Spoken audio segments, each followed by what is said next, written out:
This hand, we're playing 1-2 no limit hold'em cash game at Lone Butte Casino. $300 max buy-in, and stacks range from $100 to $700. Okay, it's a wide range on this stack. A wide range of stacks on this table. We are in the cutoff with 6-7 of clubs. And no, I think we're on the button. Yeah, we have the button. We're on. We got 6-7 of clubs. It was limped in 2 spots. Came around to me 6-7 of clubs. I think I made it like $8 to go. Just a pot builder raise. Okay, I don't really want people to fold. You're just looking to build a pot with 6-7 of clubs with an $8 raise when you have 2 limpers. Okay, so I make it $8 to go on the button. The big blind makes it 38 to go. Small blind calls me. The big blind makes it 38 to go. No. The small blind made it. Like, he min clicked it. The small blind made it 16. The big blind made it 50 to go. That's how it went. And the 2 limpers fold, and it comes back to me on the button. Okay, I have roughly like 220 in my stack, something like that. He has 400 plus, so he has us covered. Small blind also has us covered. We think if we call, that the small blind will also call. We're also on the button with position with a great hand that can crack big pairs and big suited connectors, right? If we hit our hand, we're likely to get paid off. So we have 6-7 of clubs. We call. We made it 8, so it was 42 more to us, or maybe it was 38 more to us. I made it 12. Either way, we call. Okay. Small blind calls. So we're 3 ways to the flop. There's 150, 155. Okay, but minus the, so we just call it 150. So the pot is 150, and flop comes king 7 5. Okay. Rainbow, and small blind checks. The initial raiser, he leads out for 50. It wasn't a huge bet. He didn't make it like 120. There's 150 in the pot. He leads out for 50. We have 7. There's a club on board. We have backdoor clubs with the backdoor straight with the 5, and we have a 7. We're not putting a whole lot of value on our hand yet. We're looking at the potential value of our hand,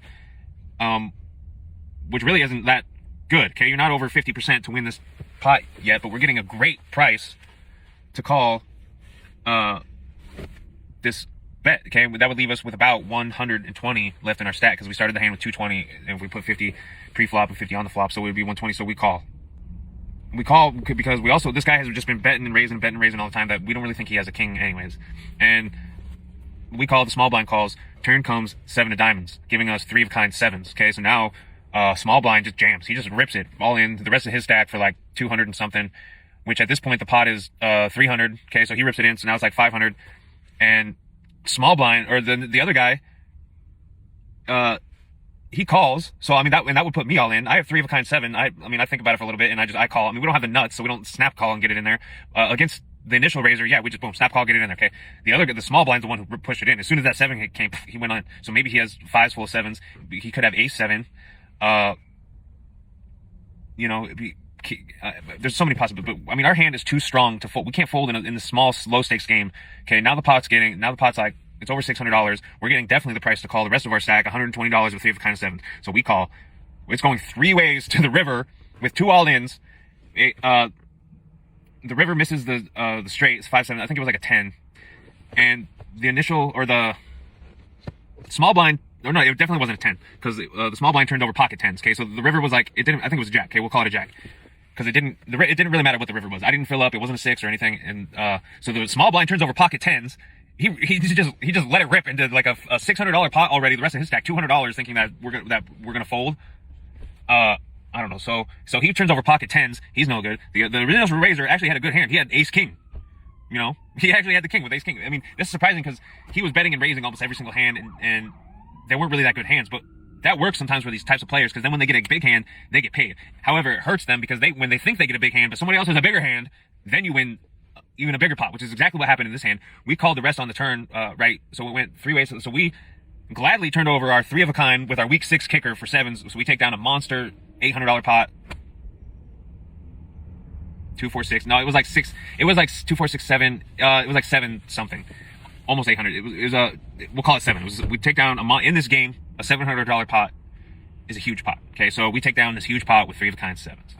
Let us know how you would have played this, or let us know. No, just let me know. Who am I talking to? Let me know what you think, how I played. Should I have called the flop bet? Would you have called the flop bet? Getting 50, you're getting 4 to 1 with your backdoor equity and the pair against this type of player.